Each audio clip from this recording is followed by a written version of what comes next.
आज हम इतिहास की दूसरी पुस्तक में अध्याय 1 का अध्ययन करेंगे और भजन संहिता में भजन 72 का अध्ययन करेंगे। दूसरे इतिहास की पुस्तक का अध्याय 1।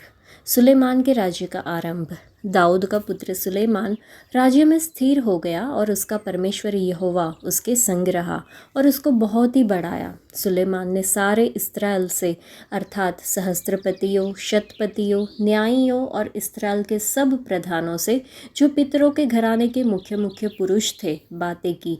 तब सुलेमान पूरी मंडली समेत गिबोन के ऊंचे स्थान पर गया, क्योंकि परमेश्वर का मिलाप वाला तंबू जिसे यहोवा के दास मूसा ने जंगल में बनाया था वह वहीं पर था। परंतु परमेश्वर के संदूक को दाऊद किर्यत यारीम से उस स्थान पर ले आया था जिसे उसने उसके लिए तैयार किया था।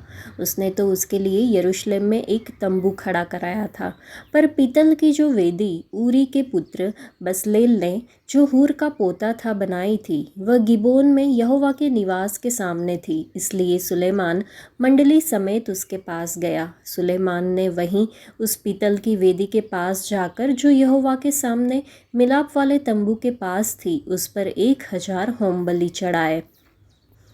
उसी दिन रात को परमेश्वर ने सुलेमान को दर्शन देकर उससे कहा, जो कुछ तू चाहे कि मैं तुझे दूँ वह मांग। सुलेमान ने परमेश्वर से कहा, तू मेरा पिता दाऊद पर बड़ी करुणा करता रहा और मुझको उसके स्थान पर राजा बनाया है। अब हे यहोवा परमेश्वर, जो वचन तूने मेरे पिता दाऊद को दिया था वह पूरा हो। तूने तो मुझे ऐसी प्रजा का राजा बनाया है जो भूमि की धूल के किनकों के समान बहुत है। अब मुझे ऐसी बुद्धि और ज्ञान दे कि मैं इस प्रजा के सामने अंदर बाहर आना जाना कर सकूं, क्योंकि कौन ऐसा है कि तेरी इतनी बड़ी प्रजा का न्याय कर सके। परमेश्वर ने सुलेमान से कहा, तेरी जो ऐसी ही इच्छा हुई, अर्थात तूने न तो धन संपत्ति मांगी है, न ऐश्वर्य, और न अपने बेरियों का प्राण, और न अपनी दीर्घायु मांगी, केवल बुद्धि और ज्ञान का वर मांगा है, जिससे तू मेरी प्रजा का, जिसके ऊपर मैंने तुझे राजा नियुक्त किया है, न्याय कर सके। इस कारण बुद्धि और ज्ञान तुझे दिया जाता है। मैं तुझे इतनी धन संपत्ति और ऐश्वर्य भी दूंगा जितना न तो तुझसे पहले किसी राजा को मिला और न तेरे बाद किसी राजा को मिलेगा। तब सुलेमान गिबोन के ऊंचे स्थान से अर्थात मिलाप वाले तंबू के सामने से यरूशलेम को आया और वहां इस्राएल पर राज्य करने लगा। फिर सुलेमान ने रथ और सवार इकट्ठे कर लिए, और उसके 1400 रथ और 12,000 सवार थे, और उनको उसने रथों के नगरों में और यरूशलेम में राजा के पास ठहरा रखा। राजा ने ऐसा किया कि यरूशलेम में सोने चांदी का मूल्य बहुतायत के कारण पत्थरों का सा और देवदार का मूल्य नीचे के देश के गुलरों का सा बना दिया। जो घोड़े सुलेमान रखता था वे मिस्र से आते थे, और राजा के व्यापारी उन्हें झुंड के झुंड ठहराए हुए दाम पर लिया करते थे। एक रथ तो 600 शेकेल चांदी पर और एक घोड़ा 150 शेकेल पर मिस्र से आता था, और इसी दाम पर वे हित्तियों के सब राजाओं और आराम के राजाओं के लिए उन्हीं के द्वारा लाया करते थे। इस अध्याय में हमने देखा कि सुलेमान ने वहीं उस पीतल की वेदी के पास जाकर, जो यहोवा के सामने मिलाप वाले तंबू के पास थी, उस पर 1000 होमबलि चढ़ाए। पीतल की वेदी को तंबू के सामने रखा गया था। वाचा का संदूक, करूब, दीवट और मेजें सभी शुद्ध सोने से मढ़ी हुई थी, जो इस बात का प्रतीक थी कि वे परमेश्वर की महिमा से ढकी हुई थी। इसका मतलब है कि पीतल की वेदी को परमेश्वर की महिमा और उपस्थिति के सामने रखा गया था। पीतल न्याय का प्रतीक है। पुराने नियम के दिनों में पाप का अभी तक न्याय नहीं हुआ था, इसलिए उन्हें पीतल वेदी पर होम बलि चढ़ानी पड़ती थी। सुलेमान ने 1000 होम बलि चढ़ाई, लेकिन हमारे उद्धारकर्ता प्रभु यीशु मसीह ने कलवरी के क्रूस पर हमारे पापों के लिए अपना जीवन और लहू बलिदान के रूप में अर्पित किया। इसलिए हमें अब पशु बलि चढ़ाने की आवश्यकता नहीं है, बल्कि इसके बजाय हमें खुद को जीवित बलिदान के रूप में अर्पित करना होगा। हम गाते हैं, हे मेरे प्रिय, मैं इस घड़ी में खुद को वेदी पर प्रस्तुत करता हूँ। चलिए हम अपने शरीर के हर अंग को वेदी पर चढ़ाएं। हमारी आँखें, कान, मुंह, जीभ, होठ, हृदय, हाथ और पैर, हम अपने शरीर के हर अंग द्वारा किए गए पापों की क्षमा के लिए प्रार्थना करें और उनके लहू से शुद्ध और पवित्र होने के लिए भी प्रार्थना करें। हमें अपने शरीर को एक जीवित बलिदान के रूप में चढ़ाना होगा ताकि वे अब और पाप न कर सके। चलिए हम उन्हें यीशु के लहू, उनके नाम और उनके वचन और पवित्र आत्मा द्वारा शुद्ध किए गए पवित्र बने रहने के लिए चढ़ाएं। हम प्रशंसा के बलिदानों के साथ प्रभु की महिमा करें। परमेश्वर को प्रसन्न करने वाले बलि एक टूटी हुई आत्मा और एक पछताया हुआ हृदय है, जैसा कि भजन संहिता में लिखा है। यहोवा ने सुलेमान की 1000 होम बलि स्वीकार की और उसके सामने प्रकट हुए और कहा कि मुझसे जो चाहो मांग लो। इससे पता चलता है कि परमेश्वर यहोवा उसके बलि से प्रसन्न थे। सुलेमान ने पूछा, परमेश्वर यहोवा लोगों का न्याय करने के लिए बुद्धि और ज्ञान दे। उसने कभी अपने लिए कुछ नहीं मांगा। यहोवा का भय मानना बुद्धि की शुरुआत है और बुराई से दूर रहना समझदारी है। लेकिन परमेश्वर यहोवा ने कहा, मैं तुम्हें न केवल बुद्धि और ज्ञान दूंगा बल्कि धन, संपत्ति और सम्मान भी दूंगा, जो तुमसे पहले किसी राजा को नहीं दिया गया था। इस अध्याय के पहले ही वचन में हमने देखा कि दाऊद का पुत्र सुलेमान राज्य में स्थिर हो गया और उसका परमेश्वर यहोवा उसके संग रहा और उसको बहुत ही बढ़ाया। किसी व्यक्ति को महान बनने के लिए उसे परमेश्वर की स्वीकृति प्राप्त करनी होती है। ये सच्चाई है कि परमेश्वर सुलेमान के साथ थे। ये दिखाता है कि वह अपने पिता दाऊद के उत्तराधिकारी के रूप में इस्राएल का अगला राजा था, और क्योंकि परमेश्वर सुलेमान के साथ थे इसलिए उसने उसे थोड़ा नहीं बल्कि बहुत ही बढ़ाया। अपने चुने हुए पात्र पर परमेश्वर के प्रेम और स्वीकृति को देखना शानदार होता है।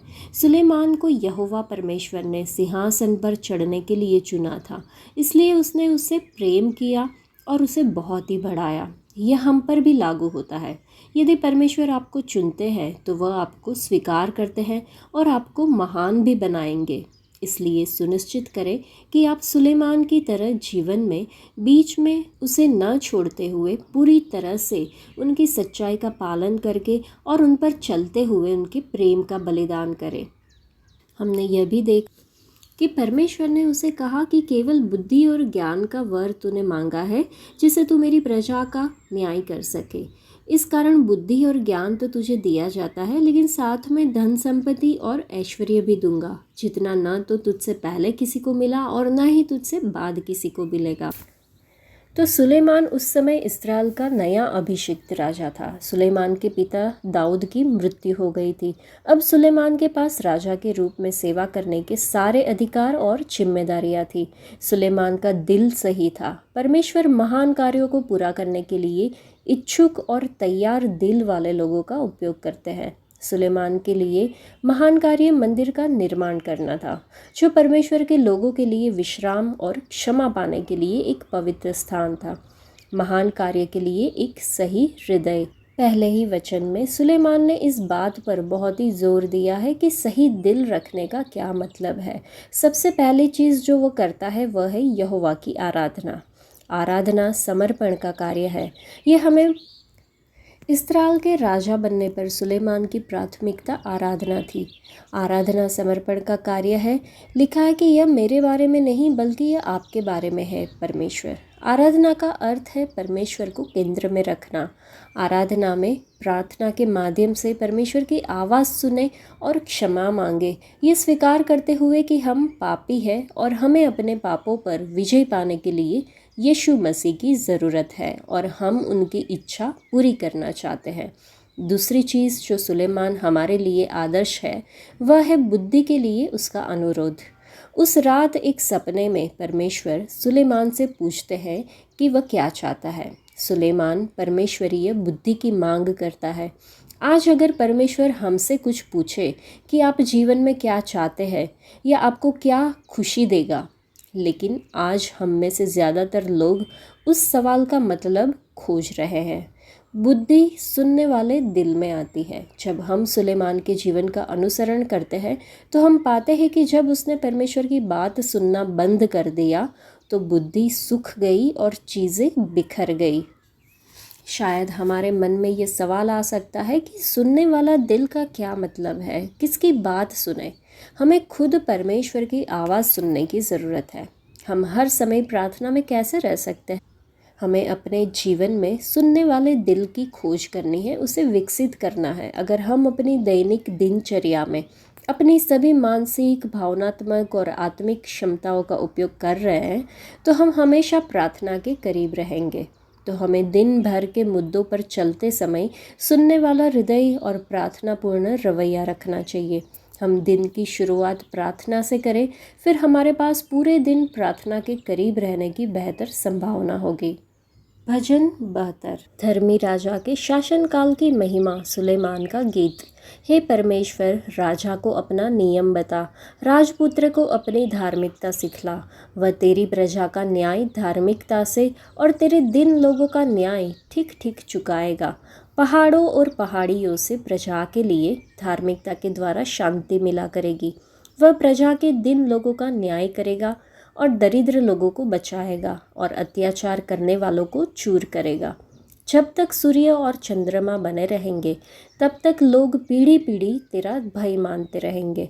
वह घास की खूंटी पर बरसने वाले मेंह और भूमि सींचने वाली जड़ियों के समान होगा। उसके दिनों में धर्मी फूले फलेंगे और जब तक चंद्रमा बना रहेगा तब तक शांति बहुत रहेगी। वह समुद्र से समुद्र तक और महानद से पृथ्वी की छोर तक प्रभुता करेगा। उसके सामने जंगल के रहने वाले घुटने टिकेंगे और उसके शत्रु मिट्टी चाटेंगे। तरशीश और द्वीप द्वीप के राजा भेंट ले आएंगे। शेबा और सबा दोनों के राजा उपहार पहुंचाएंगे। सब राजा उसको दंडवत करेंगे। जाति जाति के लोग उसके अधीन हो जाएंगे, क्योंकि वह दुहाई देने वाले दरिद्र का और दुखी और असहाय मनुष्य का उद्धार करेगा। वह कंगाल और दरिद्र पर तरस खाएगा और दरिद्रों के प्राणों को बचाएगा। वह उनके प्राणों को अत्याचार और उपद्रव से छुड़ा लेगा और उनका लहू उसकी दृष्टि में अनमोल ठहरेगा। वह तो जीवित रहेगा और शेबा के सोने में से उसको दिया जाएगा। लोग उसके लिए नित्य प्रार्थना करेंगे और दिन भर उसको धन्य कहते रहेंगे। देश में पहाड़ों की चोटियों पर बहुत सा अन्न होगा, जिसकी बालें लबानोन के देवदारों के समान झूमेगी और नगर के लोग घास के समान लहलहाएंगे। उसका नाम सदा सर्वदा बना रहेगा। जब तक सूर्य बना रहेगा तब तक उसका नाम नित्य नया होता रहेगा और लोग अपने को उसके कारण धन्य गिनेंगे। सारी जातियां उसको धन्य कहेगी। धन्य है यहोवा परमेश्वर, जो इस्राएल का परमेश्वर है। आश्चर्य कर्म केवल वही करता है। उसका महिमा युक्त नाम सर्वदा धन्य रहेगा और सारी पृथ्वी उसकी महिमा से परिपूर्ण होगी। आमीन फिर आमीन। यिशै के पुत्र दाऊद की प्रार्थना समाप्त हुई।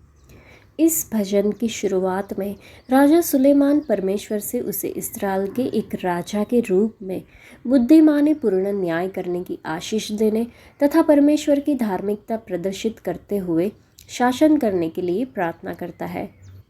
यह पहले राजाओं के अध्याय 3 में राजा सुलेमान द्वारा परमेश्वर से किए गए अनुरोध के समान है। राजा और उसकी परमेश्वरीय सरकार कम से कम 3 लक्ष्यों को पूरा करने की उम्मीद करते थी। दरिद्रों के लिए न्याय सुनिश्चित करना, दबे हुए और ज़रूरतमंद लोगों को बचाना और लोगों को अत्याचार से बचाना। राजा सुलेमान ऐसे सुशासित राज्य पर परमेश्वर की आशीषों की सूची बनाता है। इस्राएल के सभी लोग, राजा और उनके सरकार और आने वाली पीढ़ियों भी परमेश्वर का भय मानेंगे। परमेश्वर अपने लोगों को भरपूर शांति के साथ समृद्ध बनाने के लिए अपनी समृद्ध आशीष भेजेंगे। राजा भूमि, राष्ट्र, नदियाँ और समुद्रों पर शासन करेगा और इन पर बसे लोग निष्ठा के साथ उसकी सेवा करेंगे। सुलेमान ने अपने शासन के बारे में जिस न्याय और धार्मिकता के लिए प्रार्थना की और जिसकी महत्वाकांक्षा करी, वह हमारे महान मसीही राजा के शासन में पूरी तरह से पूरी होगी, क्योंकि वह ज़रूरतमंदों, गरीबों, उत्पीड़ितों सबको बचाएंगे और उनके जीवन को अपने लिए अनमोल समझेंगे। उसे सम्मान, प्रशंसा और महिमा मिलेगी, क्योंकि उनका शासन सभी के लिए शांति और समृद्धि सुनिश्चित करेगा। उनका नाम, प्रसिद्धि और महानता हमेशा के लिए कायम रहेंगे। यह भजन समापन स्तुति गान के साथ होता है। सुलेमान के अनुलेख में बताया गया है कि यह केवल गीत ही नहीं बल्कि प्रार्थनाएं भी है, क्योंकि यह विशेष भजन राजाओं के राजा की महिमा करता है। इसलिए दाऊद को किसी शाही उपाधि से नहीं, केवल बेतलहेम के एक विनम्र किसान यिशै के पुत्र के रूप में संदर्भित किया गया है। यह भजन एक शाही भजन है जिसका श्रेय सुलेमान को दिया जाता है, जो राजा के शासन के लिए दिल से की गई प्रार्थना व्यक्त करता है। यह एक न्यायी और धार्मिक शासन की कल्पना करता है जो देश में शांति, न्याय और समृद्धि लाएगा। यह भजन नेतृत्व के आदर्श गुणों पर प्रकाश डालता है, गरीबों और उत्पीड़ितों की देखभाल करने के लिए राजा की जिम्मेदारी पर जोर देता है। यह धार्मिकता और परमेश्वरीय आशीष की विशेषता वाले शासन की तस्वीर पेश करता है। अगुवों को न्याय और करुणा के साथ सेवा करने के लिए बुलाया जाता है, जो हाशिए पर पड़े लोगों के लिए परमेश्वर के हृदय को दर्शाता है। भजन परम राजा यीशु मसीह की ओर इशारा करता है, जिसका राज्य पूर्ण न्याय और शांति का प्रतीक है। भजन आगे इस बात पर जोर देता है कि राजा का शासन इस्राएल से परे तक फैला हुआ है। ये सुझाव देता है कि उसका प्रभाव सभी देशों तक पहुंचेगा। यह एक ऐसे समय की आशा करता है जब हर गोत्र और भाषा उसकी सर्वसत्ता को पहचान लेगी, जो परमेश्वर की इस इच्छा को प्रतिबिंबित करेगा कि सभी लोग उसके पास आए। परमेश्वर का प्रेम और अनुग्रह सभी के लिए उपलब्ध है, जो हमें सभी राष्ट्रों के साथ सुसमाचार साझा करने के लिए प्रोत्साहित करता है। भजन मसीह के आगमन की भविष्यवाणी करता है, जो आखिर अपना युगानुयुग का राज्य स्थापित करेंगे। तो यह भजन हमें अपने जीवन पर चिंतन करने और दूसरों को मसीह में पाई जाने वाली आशा की ओर इशारा करते हुए इन गुणों को कैसे अपना सकते हैं, इस पर विचार करने की चुनौती देता है। चलिए हम न्याय से जिए, कृपा से प्रीति रखें और इस प्रकार पृथ्वी पर परमेश्वर के राज्य के कार्य में भाग लेने का प्रयास करें। आज के लिए इतना ही। परमेश्वर आप सबको आशीष दे। धन्यवाद।